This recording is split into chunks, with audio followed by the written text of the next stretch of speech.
Okay, welcome. Welcome to the Maximum Mom podcast today. And today I could not be more excited. We have as our guest, Steph Tuss, who is the CEO of Life Is Now Inc. Many of you all know her, and you might not know Life Is Now. With David Nagel, she has been the CEO of that business, I think since 2016, right, Steph? Yes. Yep. Great. Welcome. Thank you so much for joining me today.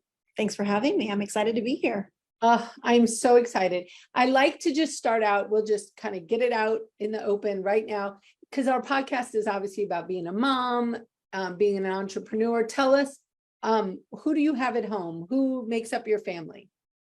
So right now at home is just my husband, Brandon, and my heart, Jack, the Australian cattle dog. I have two girls. One is 21 and she's currently adulting in about 2.5 hours in a full-time job, doing really well. And I've got my youngest who's 19 and she's a sophomore in college. So we're empty nesters. That is awesome. I am too. I kind of love it. Do you love it? I do, and then I don't, and then I don't, and then I do. It's like, there's waves of this empty nesting thing. Yes. Yeah. Well, it's something, and we can talk about this too. I really think we need to delve more into empty nesting. I feel like we spend all this time talking about when we have young children.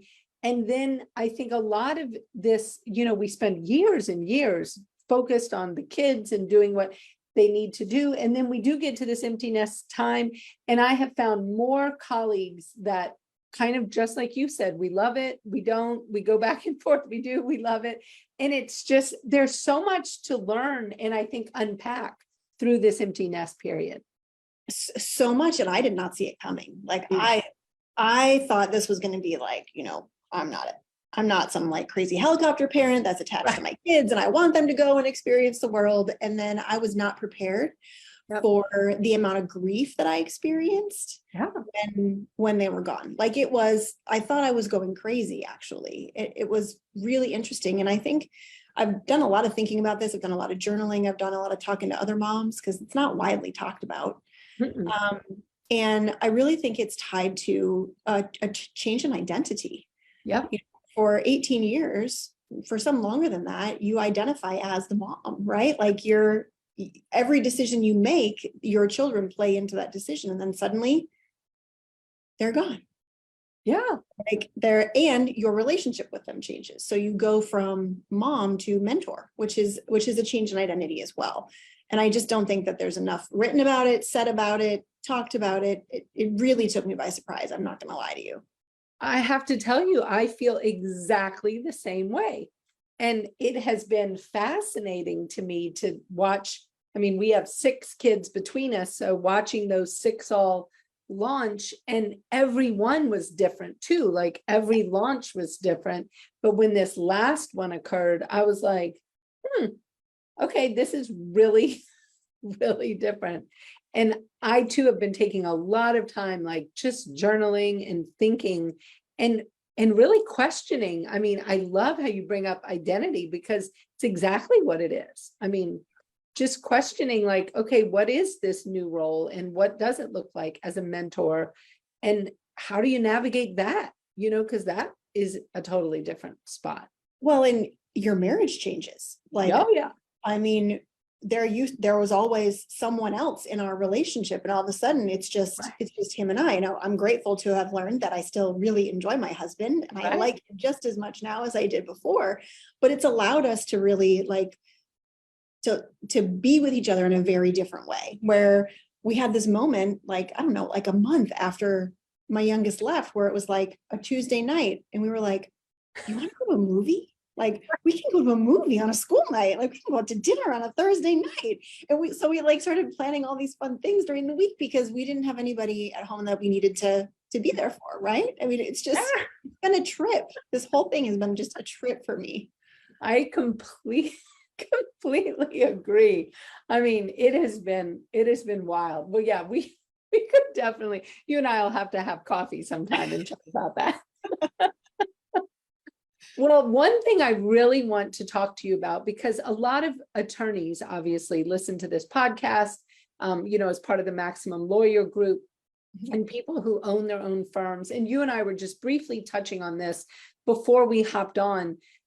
The issue of hiring and then, letting go, whether that somebody is just moving on because they might be finding a different position. It might be a termination because, maybe you decide it's not the right fit. It might just be that the person leaves. Maybe they leave, quickly and abruptly. I mean, talk to us a little bit. I know you have so much experience in leadership and in bringing kind of organizational operation and systems into businesses. How does the emotion around this people piece come into play for people as they're just navigating the people in business? So, I think it's really important to understand that most of us have some kind of a core wound that leads back to a fear of abandonment. Mm-hmm. And we walk around hoping that nobody leaves, because if someone leaves, then that means that we're not good enough, or we're a bad person, or we're not lovable, and there's something wrong with us. Right. And that's a paradigm that we picked up when we were really young, and it doesn't serve us anymore. So just being able to identify that that's running behind the surface is really important. And then the second thing is to really understand what your role is as the founder or as the CEO of your company. Your role is to act in the best interest of the entity. Your role is to act in the best interest of the company, just like it's the coach's role to act in the best interest of any team if they ever hope to get to the championship, right? So I know that if I'm going to let someone go, it's not going to feel good. It's just not. Like, it's not an enjoyable thing to fire someone. Generally, in most instances, in every instance for me, it's not great. It doesn't feel good, but I have to be able to use my conscious mind to understand that it's what's in the best interest of the company. And I also have to use my conscious mind to understand that if it's not working for us, it's not working for them. They're just not taking the steps to leave. Right. So the idea is that you really instill a culture of A players in your company, that you set standards that are agreed upon and agreements, and that when it's time for someone to leave, you act in the best interest of the company, knowing that you're not doing something to someone, you're actually doing something for someone. You're letting them go so they can be more successful somewhere else, and you're leaving a hole to pull someone in that can be more successful to bring your company forward. And to expect it to ever feel good is just an inaccurate expectation. It's never going to feel good, but you still have to act in the best interest of the company. Well, and I love how you mentioned the idea of standards that are agreed upon. I mean, talk a little bit more about that, because I think that is something that a lot of people, they don't think about, that agreed upon piece. So without agreements, you don't have buy-in and you don't have commitment, period. Right? I mean, you know how it feels when someone tells you, like places something on you, and you don't get a chance to talk about it or have a say in it or be a part of the co-creation of it. You're not bought into it. You may resent it a little bit.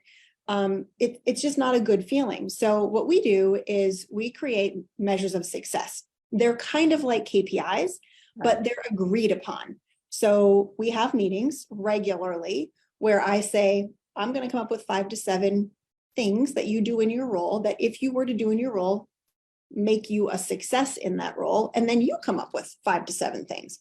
We have a meeting, we discuss it, and we agree on those 5 to 7 things, so that if those KPIs or those measures of success aren't met, I can go to that person and say, hey, these are measures of success that you agreed upon. We had a conversation about this and you're not hitting them. How can I support you in making sure that doesn't happen again?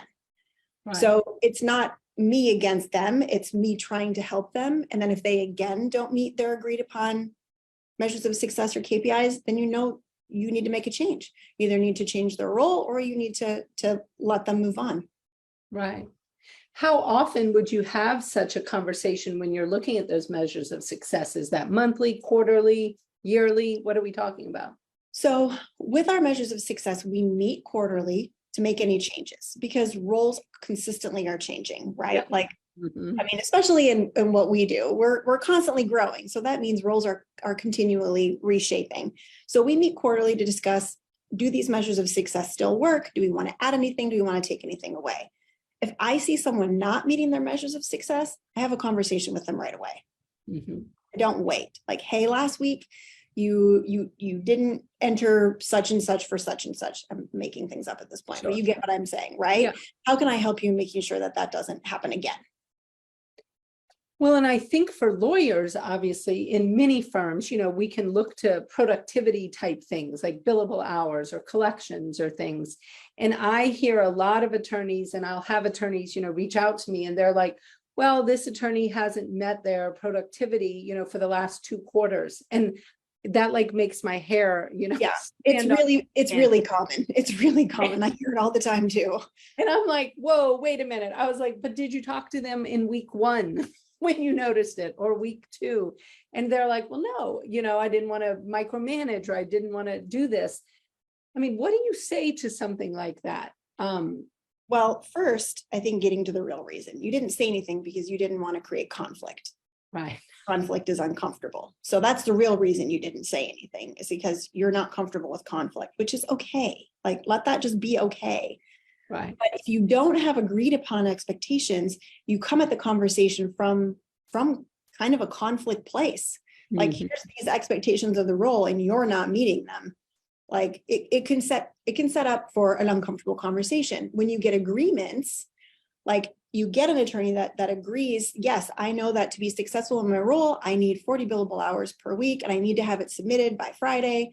And that's how I know that's like 2 things I know that I need to do to be successful in my role. Great, let's talk about that. Where do you see that this could be an issue? I don't think it can be an issue. We're all good. Okay, we've agreed on that. And then they don't hit it. Then you can come at it as, like I did before, like, hey, you agreed to these measures of success. Can you tell me what happened that caused you to not hit this? Can you tell me how I can support you in making sure that you hit this? Because it could be something going on behind the scenes that you're not even aware of, that they're dealing with, that's stealing time from those 40 billable hours that might require a new hire or an assistant or a different paralegal or something else, but they just don't feel comfortable coming to you and telling you about it. Right. So without having those conversations, you don't actually know what's going on to cause the problem. Exactly. We actually, in our firm, we created this, we call it narrative plus numbers. So, people get their productivity, they can see it. And then we ask them to give us, like, if they're off, and off for us is either under or over, because I don't want people burning out. And because to me, that's as big a problem as somebody who is not producing, to the standard they agreed to. But I want that narrative. And I love when you talk about how, yes, sometimes people won't come to you. For us, it's been really interesting to kind of almost put the onus on them that if their numbers are not where they need to be, then they need to be sharing that information, whether it's in writing, whether it's in a conversation. So, because then I find that helps them think through, oh, well, why are my numbers off? Yes. And so, and by just kind of normalizing it, as just, because sometimes, we all have weeks that are kind of wonky, you might have had a dog in an emergency vet all week, or who knows. But we need to be able to know that, so then we can, like you talk about, be able to support them. So what is going to happen the next week and the next week, and how are we going to make it up, or how are we going to pull work away? Right. Or if delegate the work to someone else so that the actual billable hours do get hit. Right. I think the other thing that a lot of law firms especially are missing is a lack of a shared vision with their team, like an actual, not a mission statement, not a goal, not a financial goal, but an actual like 3D picture of what their firm looks like in 3 years, so that people can see how they play a role in that. Yeah. That also galvanizes people to make sure to hit their KPIs or their measures of success, because they know why those are there. They know why they're doing what they're doing, and they see how they play a part in that greater good that gives back in some way or does something really incredible with like their energy. Yeah. Oh, I think that's hugely important. How do you recommend somebody comes to that? How does a law firm owner, I think of so many people who listen to this, podcasts. I mean, they are, women, they might have little children at home. They might be running a small law firm. They might have one paralegal, maybe an assistant. How do they come up with a 3D vision? What does that even look like for that? So it's actually really easy. Funny, I had this question, so I filmed a YouTube video on it. It's on our YouTube channel. If you want to check it out, I lead you through exactly how to do it. There's also a really great, and I actually think I have it. There's a really great book called Vivid Vision by Cameron Herold. Yeah. And it's the same thing. The idea is that you set aside some time, maybe I can take people through it in 30 minutes, but if you're doing it yourself, you want to give yourself 2 hours. And you put the name of your company in the middle of a piece of paper and you draw all these spokes.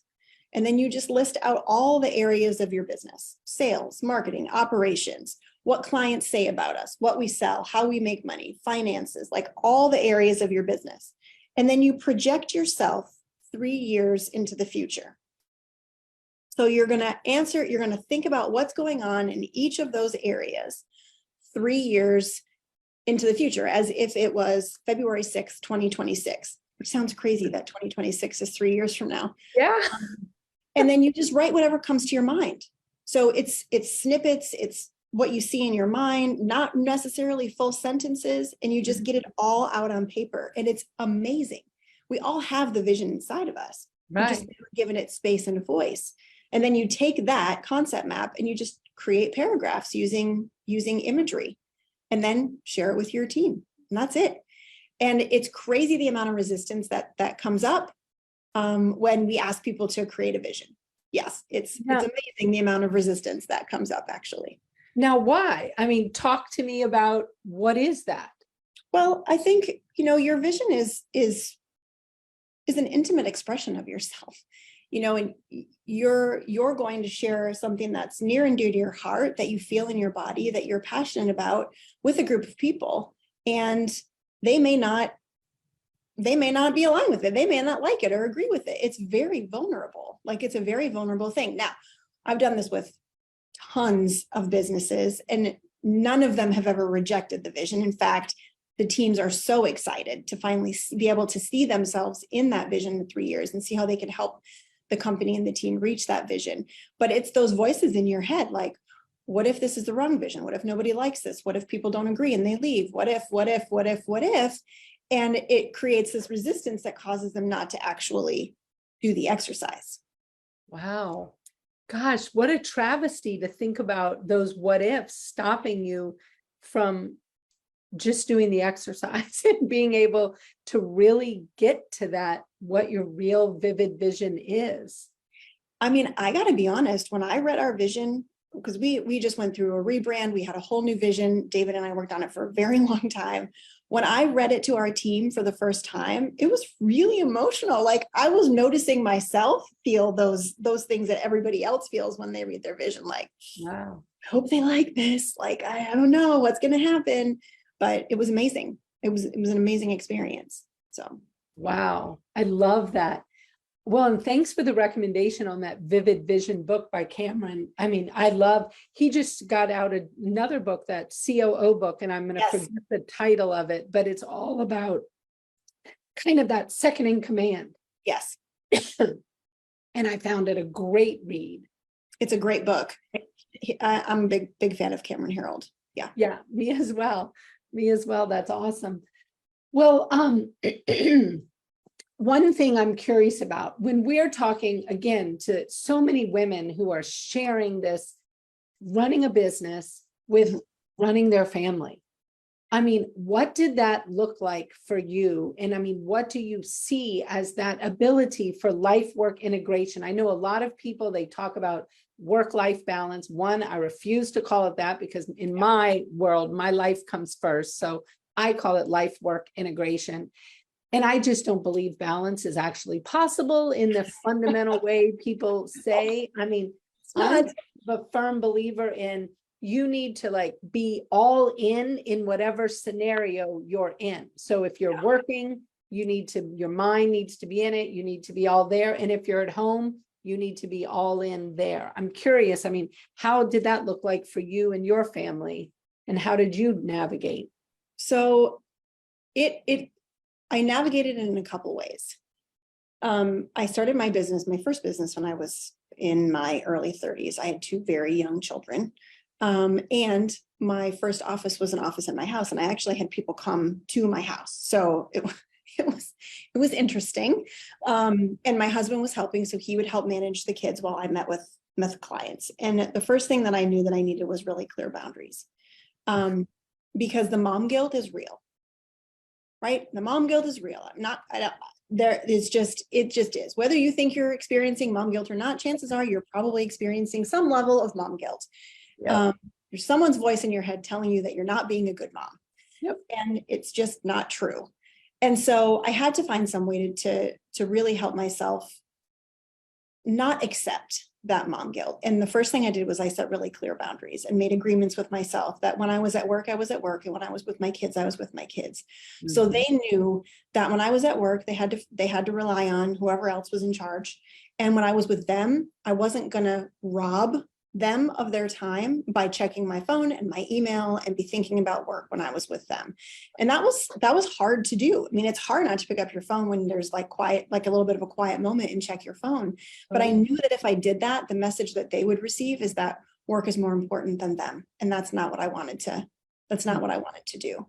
I also knew that I wasn't going to use my kids as an excuse to not live the life that I wanted to live. I think that's very unfair. I hear that a lot from women that are contemplating starting a business or want to grow their business, but say, I can't do that because of my kids.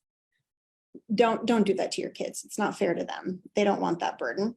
So I knew that I needed to set up my life in order for me to do what I wanted to do and also be the best mom that I could be and be active in their life.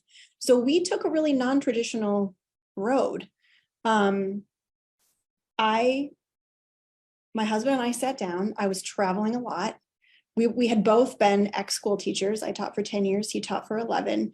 And we had started taking the kids with us on some of the trips. And we would get these nasty letters from the school telling us that, our kids were truant and we couldn't take them on school and all. And we're both, And so we were like, okay, well, we need to make this work. And so I decided the only way to make this work was to pull them out of school and to hire a teacher nanny to work for us and teach them when we, like during the day and when we travel. So that's what we did. We untraditionally homeschooled our kids. My husband and I weren't their teacher. We hired someone to teach them, and she traveled with us.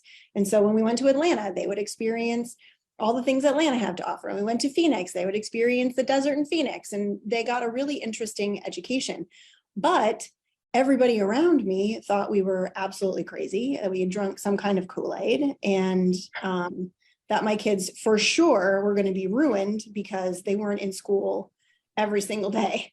Yeah. And it was tough. It was really tough to have like the people that, your family be like, what are you doing? You are going to they're going to be unsocialized, and how are they going to get along with other kids?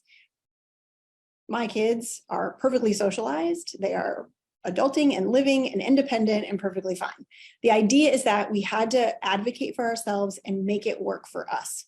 So it was like a no excuses approach. Like, it's got to work for us. It's got to be in the best interest of the kids. It's got to be in the best interest of what we wanted in order to create the life that we wanted. And, as female, there's a fair amount of shame when you look at asking for help with things.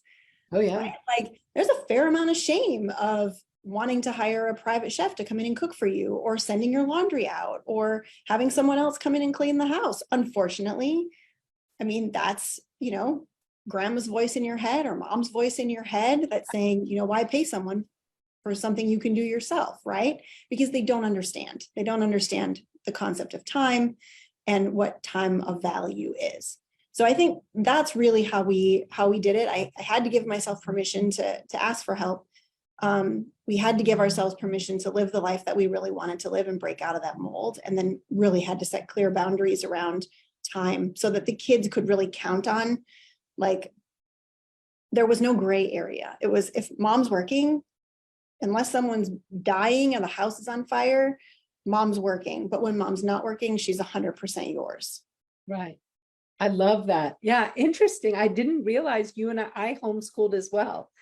and did it for a little over a decade and wouldn't give up that time for anything. But wow, do people actually look at you like you lost your mind completely. And I mean, I think the good thing with COVID is that it's become more of the norm now. Like lots of parents are homeschooling or kids are taking virtual school and they're doing way better than going to a physical location.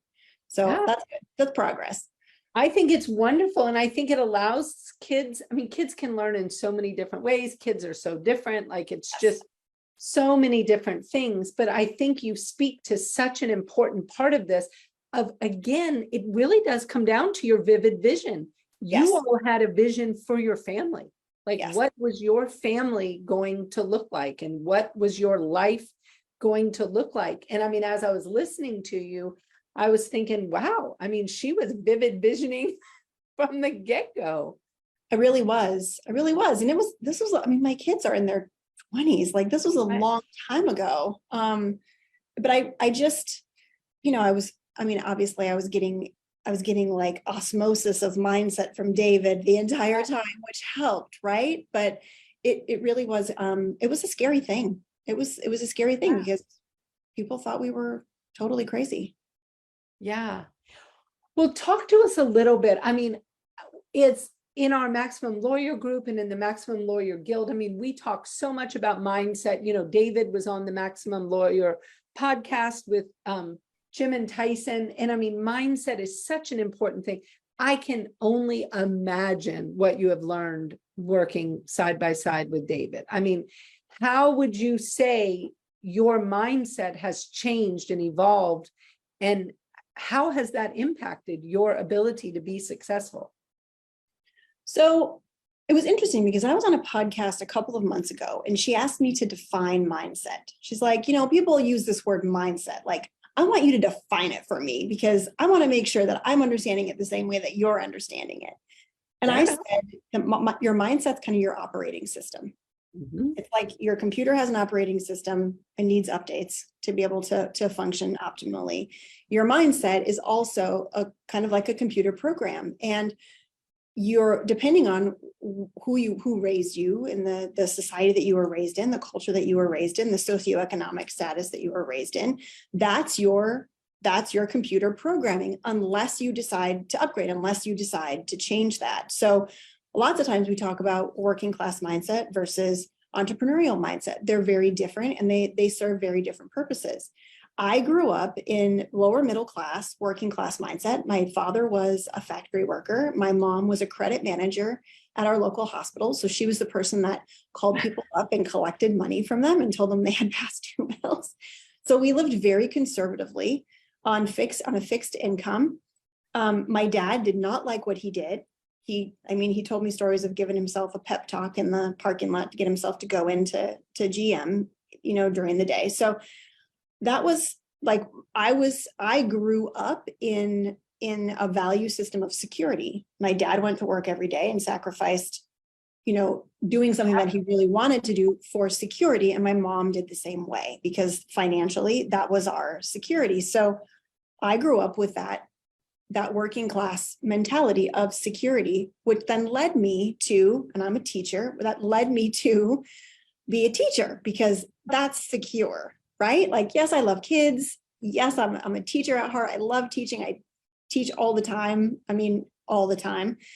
But it led me to the most secure position I could possibly be in. And then I got in that position and it just devoured my soul.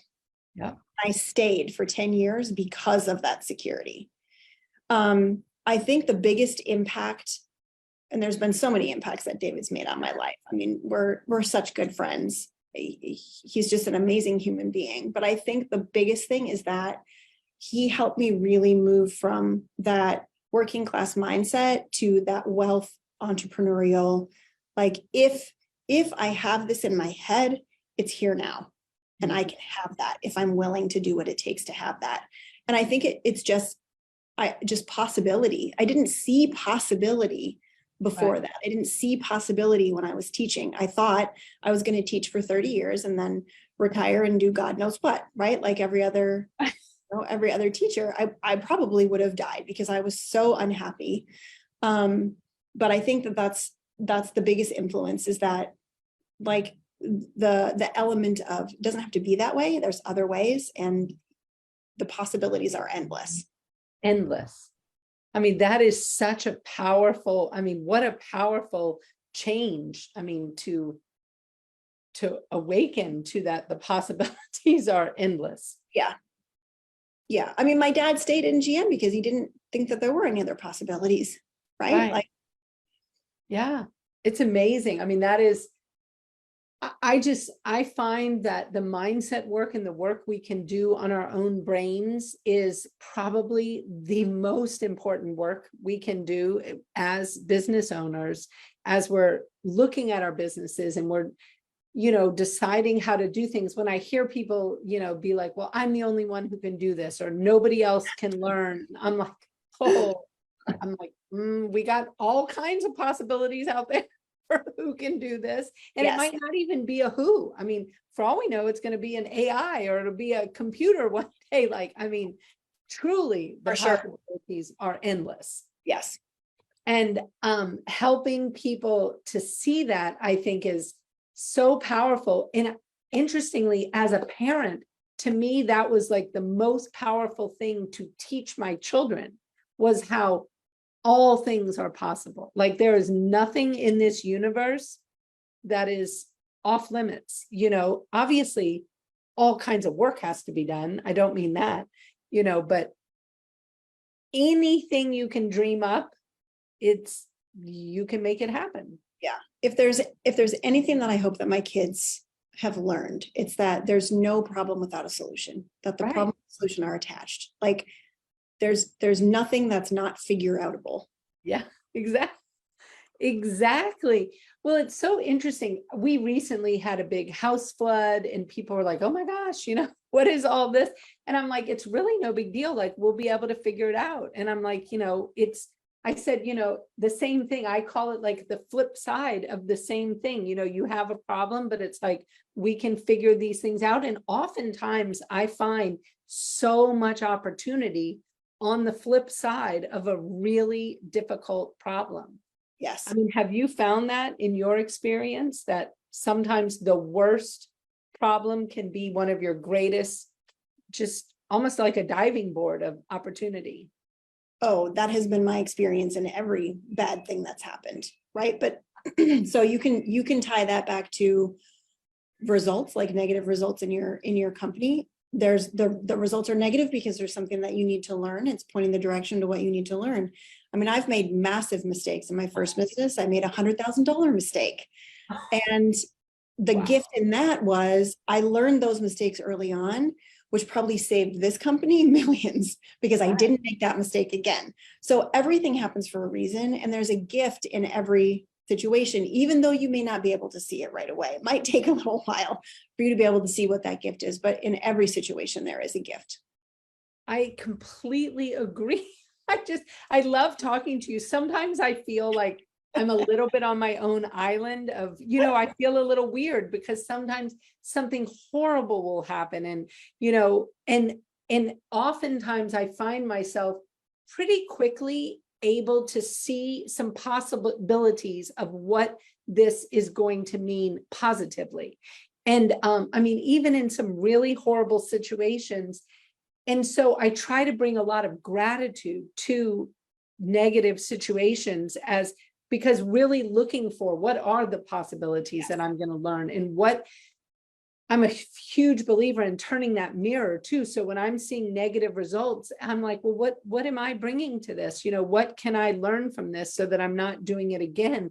And I find negative results to be a really focused way to see what some of your blind spots are. And translate that to being a mother. Protecting your kids from experiencing those mistakes is probably one of the worst things you can do for their development. They have to make mistakes.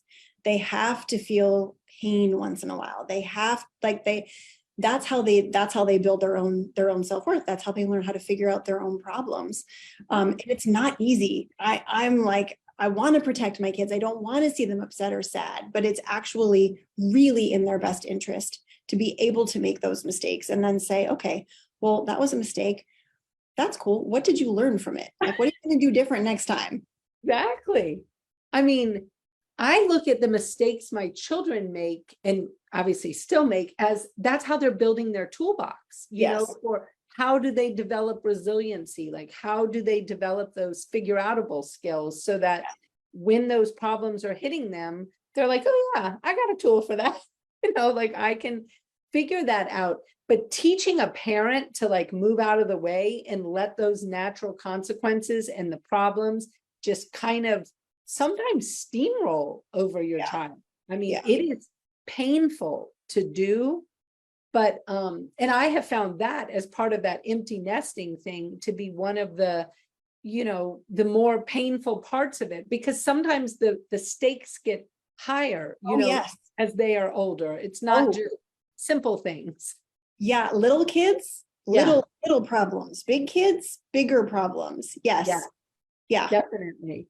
And just stepping aside and being that mentor and just letting those things hit them. And then, like you say, really coming in with a, what did you learn from this? You know, what are you seeing here?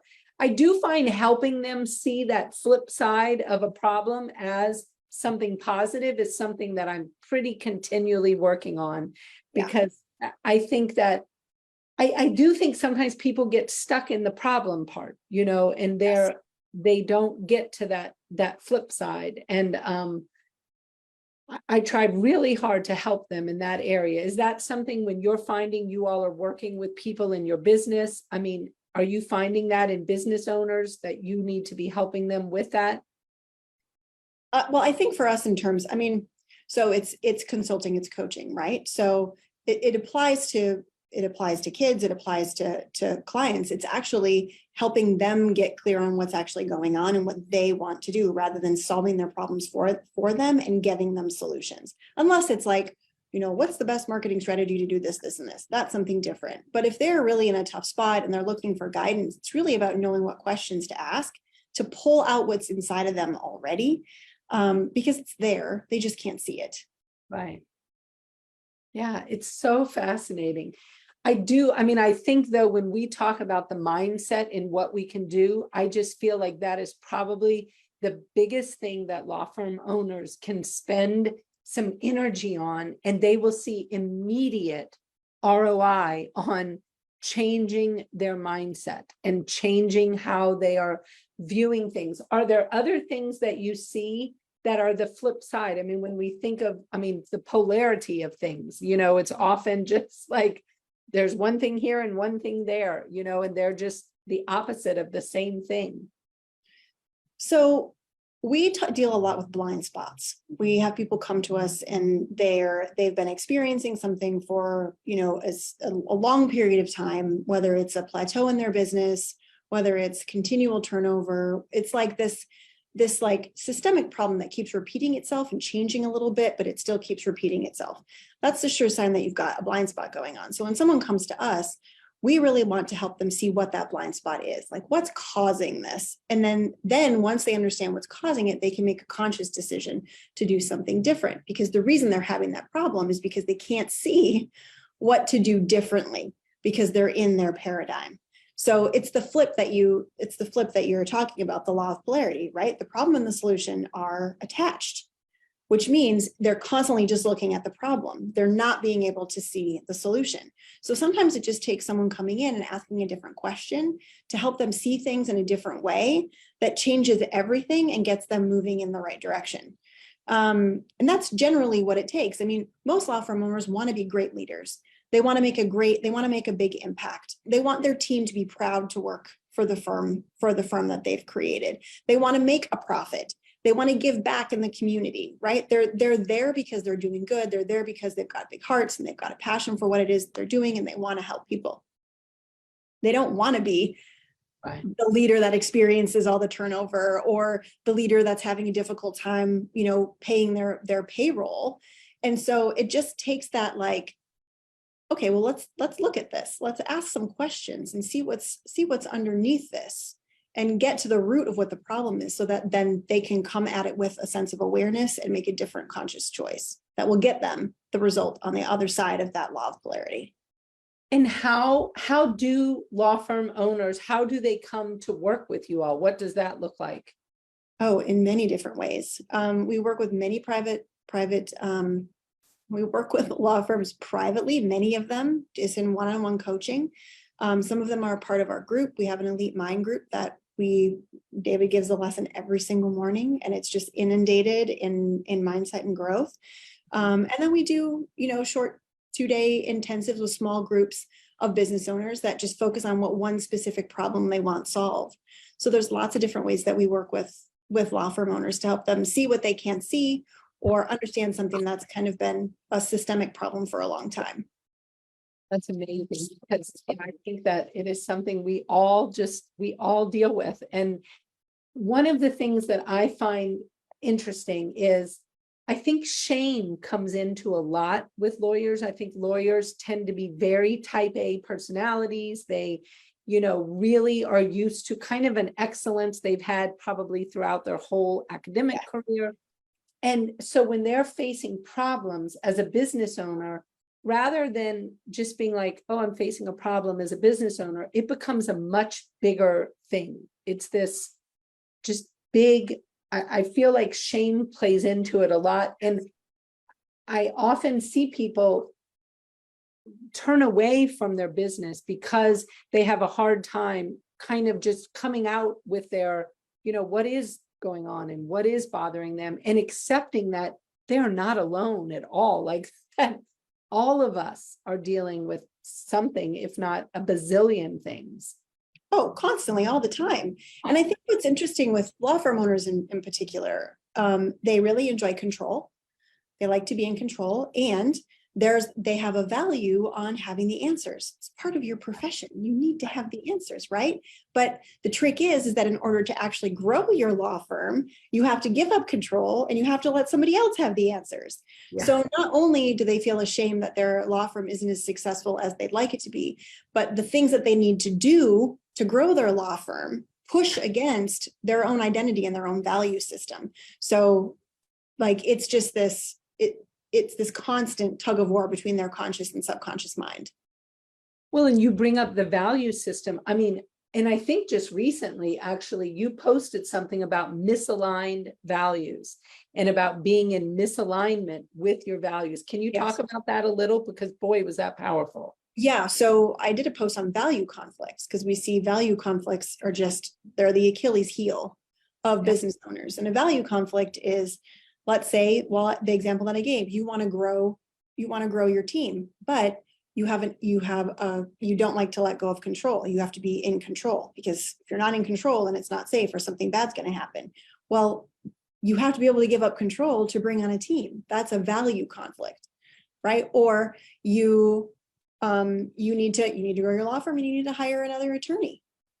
Right. So you need to let go of control and you need to let someone else be a smart person, like one of the smartest people in the room. That's the idea, right? Like the idea of growing and scaling your law firm in most instances is that you step out of the lawyering and you step into the leading, or you step into high level lawyering and you bring someone else in to lead, which is another source of shame, because attorneys, for whatever reason, think that because they're the owner of the company, they need to be the leader.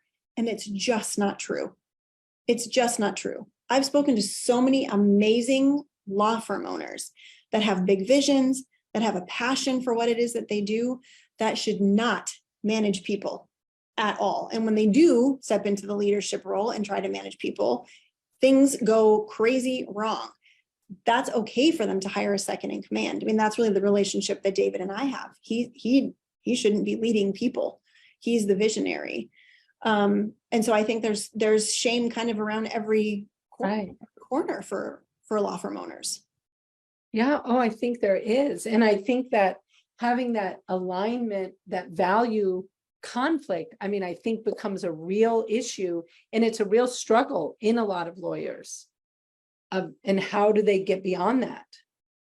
I mean, value conflicts are everywhere. Like I want to be a good mom, but I want to hire a nanny, right? And I have a belief that to be a good mom, I have to take care of the kids myself. I want to be a good mom, but I want to hire someone to cook. But I grew up and my mom cooked for me, and that made her a good mom. So now I have this value conflict.